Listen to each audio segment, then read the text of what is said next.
Supercars race winner Jack Perkins has already achieved a lot in his young racing career, but if his parents had had their way, he might have been playing a very different sport.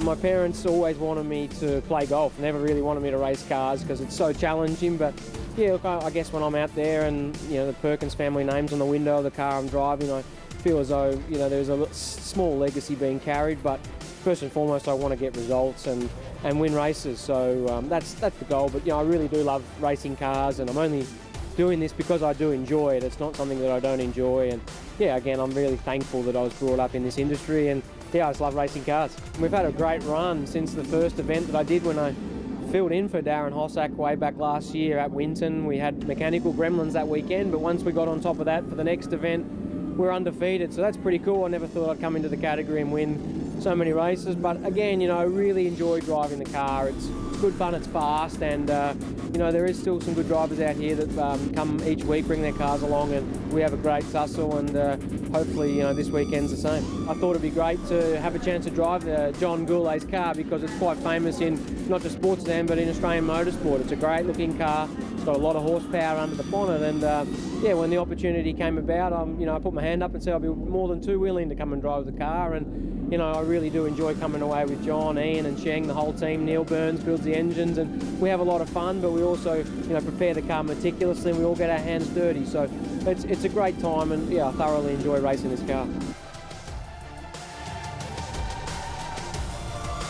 So round 2 of the Kerrick Industrial Equipment Sports Sedan Series here at the Shannon's Australia Motor Racing Nationals. A great weekend of racing, a great field of cars, and the championship led by Jack Perkins in front of old 9-time Tony Ricciardello, the great West Australian in the Alpha GTV. David Wall third, though not racing this weekend. The Tomasi boys are absent for family commitments, so the pressure on some of the other rivals to step up. Earlier in the weekend, for the first time in series history, a top 10 shootout. And not predictably, it was pole by a man who's got experience in that other famous top 10 shootout on the mountain, Jack Perkins. A 120.2 Renato Liberto for pole position in the Kerrick Sports Sedan Series, and that is a quick lap. Doesn't matter what you're driving at Winton Motor Raceway. That is, yeah, exactly right. That is, Jack obviously knows the track incredibly well. The car's an awesome machine, and a lot of horsepower is going to get you that sort of time. Tony Ricciardello will start his famous Alpha from the outside of the front row. Chris Donnelly has jumped into the Hot Wheels Camaro for the first time. We're racing this weekend the Kerrick Sports Sedans, and those two famous cars out in front. It's a great sight. They're big cars, and it's a tight squeeze down there into turn 1 at the start of a race, and it's a they're very, very quick, a lot of horsepower, a lot of grip, and they're doing a great job to get through cleanly so far. Well, now working down the inside, you can see the bright green sub. That's driven by Australian Formula 3 and GT racer Ricky Capo. Had some mechanical dramas though and elected to start from the back of the grid, but qualified 4th on his sports sedan debut. So he'll be charging his way through the field. Brief onboard shot with Jack Perkins as he negotiates the rising sun this morning at a crisp Winton Motor Raceway. Great to see a good mix of cars there. You can see Brett Dickey up in the middle. He was actually one of our number 1 mechanics in the GT program at Bathurst the last couple of years. Great young guy, really, really good steerer, and that car is an absolute work of art, like so many in this field. The aerodynamics, the suspension geometry that's built into these cars, they really are works of art. Ian Cowley there in his ex-V8 Supercar VE Holden Commodore joins the field as these two run away out in front. It doesn't matter who's driving the Audi, whether it's the great Darren Hossack, multiple champion, or Jack Perkins, still looking for his first Kerrick Series title. It always ends up somewhere near that famous red Alfa Romeo, driven by the very fast West Australian, who's one of the greats of the sport, the 9-time champion. Here's Perkins.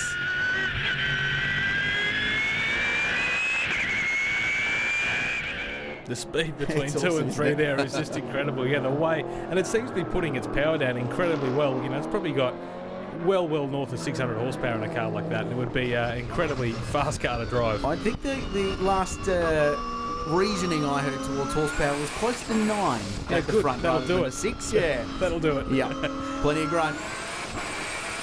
Speaking of, the way this thing accelerates up the short straights is incredible. Bruce Banks, former champion of the series a couple of years ago, Tasmanian driver in his Mazda RX-7.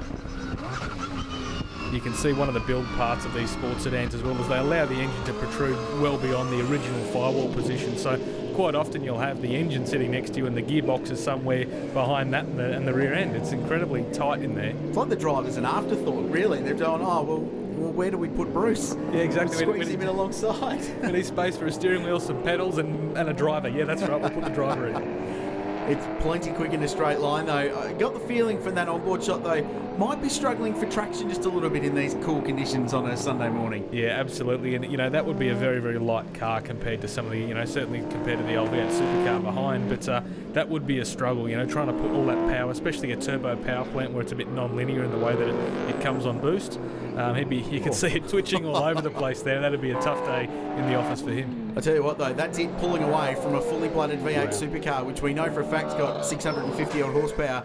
So you can see how quick it is. Stuart Inwood with a bit of a moment in his Trans Am spec Chevy Corvette, wild looking race car. There's Ryan McLeod, who's joined the field this weekend. He's driving Keith Kasuki's Mark Cars Australia entry. So the Mark Cars eligible for Kerrick Sports Sedans and the Australian GT Trophy Series. So Ryan McLeod just cutting some laps, and it was actually really impressive. He's got a lot of experience in supercars, of course. Did a very nice lap into the 26s in the top 10 shootout. Was actually quicker than that in qualifying earlier on in the day. So he's punching against cars with almost double the horsepower, but doing a really nice job. Here's Ricky Capo just wrapping up Bruce Banks around the outside. You're saying about having maybe more horsepower but doing a good job. Just that shot before of Brett Dickey there having the tussle with a big Corvette Trans Am. Obviously a lighter chassis, a lot less power under the hood, but much more capable of the twisty stuff, and he got the job done pretty cleanly there. And as you see with Capo now as well, the speed differential between some of the big horsepower cars, if you can get the thing to grip up out of a corner, it will just drive past them.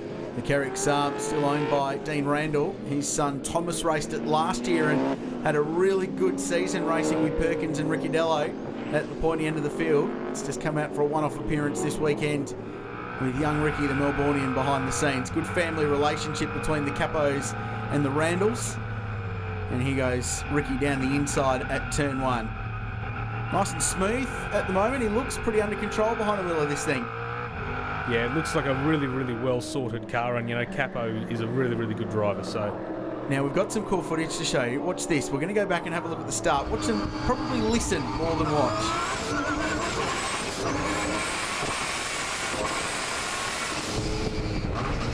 Was that wheel spin in 4 gears? I think he was, yeah. I think he got to turn one before he even realised it then. That thing looks like an absolute handful on cold tyres. But at the same time, the speed and the horsepower of it just looks fantastic. Just continually pulling gears is Bruce Banks. That's amazing stuff as Capo continues his charge through the field. Just out through some cement dust that's down from an earlier race on the exit of turn 2, but he goes round inward and grabs the spot. Cowley looking to do the same. That replay was awesome.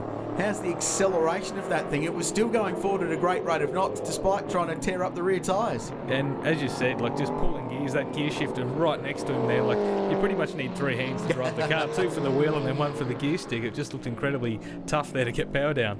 Here's Jack Perkins out in front of this race. Amazing lap into the 20s in qualifying. And this lap on course to go even quicker in the race. In fact, he'll drop into the 1:19s. There's a 19.8, so continues to punch out unbelievable lap times, Jack Perkins. Out in front. This car is very, very well developed now.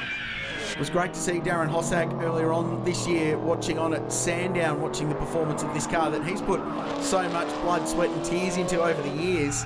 Perkins has inherited a very well developed racing car. He's driving it very well, of course, but that thing is going very quickly as Capo goes down the inside of Brett Dickey at turn 3 and grabs the spot. That's the horsepower I was referring to. 6-litre V8 there versus a 4-cylinder turbo 2-litre Honda engine effectively, and just such a massive mix of cars here. If you went to somebody and said, you want to come out to Winton on the weekend, we're going to watch an Alfa, a Saab, an Audi and a Honda Prelude race, you'd think you were crazy, but they're just incredibly fast cars and such a joy to watch on the track. It's funny too, you wouldn't expect them to be as spectacular at this place as they would be at, say, Sydney Motorsport Park or Phillip Island Grand Prix circuit in particular, where they're doing more than 300 k's an hour at the end of Gardner Straight.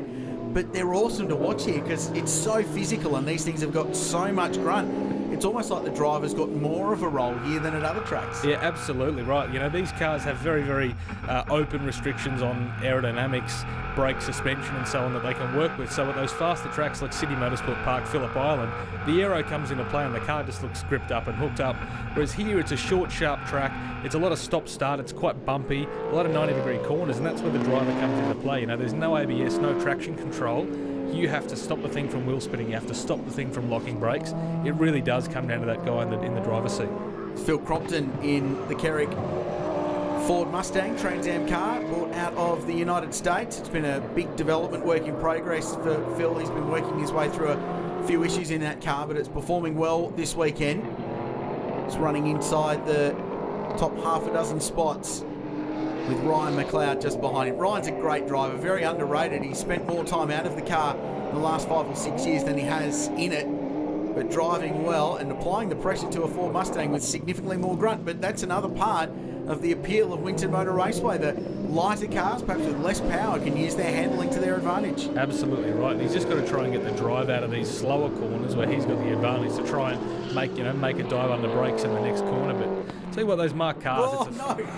Oh, God. Lock the rears. It's the commentator's curse, isn't it? As soon as we spoke about them, he's off. But just going to say those cars are fantastic. To be able to run in sports sedans, run in Australian GT, invited class at the 12-hour, and endurance racing all around the world, they're just a fantastic car. And Phil Crompton spun in sympathy. The orange Mustang, just there it is, stranded on the exit curb on the inside of the road. So Michael Robinson, the former Victorian champ, goes past. So that's strange. So we saw Ryan spin, and it was all on his own, and it was like Crompton just sort of spun in sympathy afterwards. Yeah, I was having a look. There were no lack of adhesion flags, which is the red and white, red and yellow stripes, you should say. There was no oil down or dust or anything on the track. It was just a bit of an odd situation there. Whoa, Jack. Maybe there is something on the track. For Jack to also have a bit of a lock up there when he's comfortably got a lead there, maybe there is something on the track that we can't quite see. And Ricciardello very deep as well, and just ran wide at 10, so maybe something down on the road. Just another hurdle for these guys to deal with in the closing laps of this opening race of the Kerrick Sports and National Series. We'll go back and analyse that. Ricciardello still presses on in his pursuit of that flying Audi out in front. So let's have a look. Watch McLeod first. So he spins on his own and almost in, well, it's synchronised spinning, isn't it? So Crompton spun behind. It certainly looks like something down on the road though.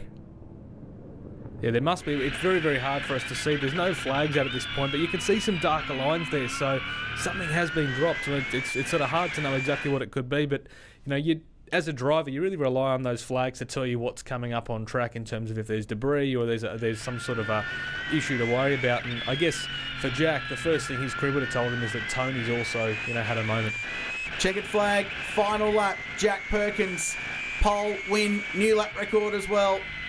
Big performance. He continues his streak at the pointy end of the Kerrick Sports Sedan Series. He dealt with the fluid on the road. He dealt with Tony Ricciardello. And he continues to pull away out in front in this second round of the Kerrick Series. Fight a little bit further back. Michael Robinson and Stuart Inwood. So Monaro v Corvette. Some GM muscle. One from the US and one from Australia. And the Corvette this time gets across in front of the former Victorian Sports Sedan champion. Ricky Capo fought his way from the back of the field to third. Great drive. Brett Dickey finished P4 and Ian Cowley too in the XV8 Supercar. P5 at the end of a great race in the Kerrick Sports Sedans. Highlights of race 2 coming your way now. A great start for Tony Ricciardello, but the big question at the start of this was where's the Audi? Jack Perkins' car failed on the formation lap, broken CV joint or CV joint related issues on that car forced them out of race 2. So this was Tony Ricciardello's race to lose Renato, and he powered away out in front while the rest of the field went at it behind. Yeah, great little tussle there. I even saw Brett Dickey up into P3 before. He's just fired off there coming into the last section. Not sure if there may have been contact there or just running at the front with those quicker cars might have been a bit of a hard, bit of a hard first lap for him to get his head around. Just dropped the car off the road. Meanwhile, Ryan McLeod continued his storming way through the field. And Mark Cars Australia focused. He passed Cowley at turn 3. Cowley's adventures continued though, all on his own, into turn 6 and spun the XV8 Supercar around. Fully blown flick spin happening there as well. He got that car pointed the right way. Tony Ricciardello would go through and take race 2. It ended Jack Perkins' winning streak. only 13, maybe unlucky for Jack Perkins. Not so for Ricciardello. He wins race 2 in front of Ricky Capo, with Ryan McLeod third on the podium in the Mark Cars Australia Focus. Tremendous job.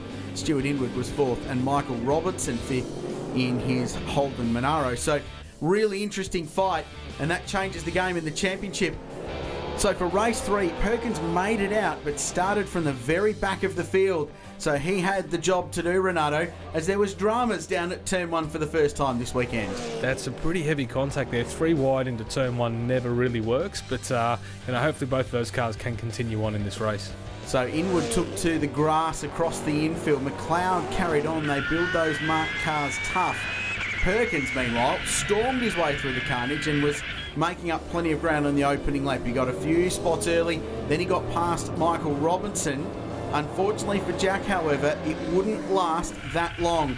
More dramas mechanically with the Auto Union Spares Audi. He garaged it out of the motor race in a free kick to Tony Ricciardello. A spin for Phil Crompton as the battles continued and McLeod continued his march forward. Yeah, that car's looking very, very quick. Obviously lost some space, lost some positions at the start of the race, I should say, and now he's just trying to, reconcile any positions he can. Ricciardello won the race and moves to the lead of the championship in the Kerrick Sports Sedan Series. Robinson second, McLeod, Donnelly and Dickey completing a competitive top 5.